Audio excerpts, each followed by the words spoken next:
கடவுளுடன் காலை வணக்கம். புனித லூக்கா எழுதிய நற்செய்தி 10 அதிகாரம் 13 முதல் 16 வரை உள்ள இறை வார்த்தைகள்.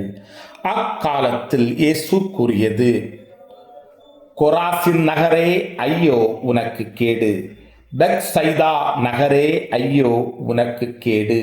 ஏனெனில் உங்களிடையே செயல்பட்ட வல்ல செயல்கள் தீர் சீதோன் நகரங்களில் செய்யப்பட்டிருந்தால் அங்குள்ள மக்கள் முன்பே சாக்கு உடை உடுத்தி சாம்பலில் உட்கார்ந்து மனம் மாறியிருப்பர்.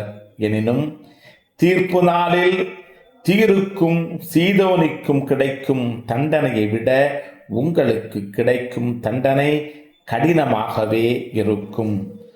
கப்பர்நகாமே, நீ வானளாவ உயர்த்தப்படுவாயோ இல்லை பாதாளம் வரை தாழ்த்தப்படுவாய். உங்களுக்கு செவி சாய்ப்பவர் எனக்கு செவி சாய்க்கிறார், உங்களை புறக்கணிப்பவர் என்னை புறக்கணிக்கிறார், என்னை புறக்கணிப்பவர் என்னை அனுப்பியவரையே புறக்கணிக்கிறார். கிறிஸ்துவின் நற்செய்தி.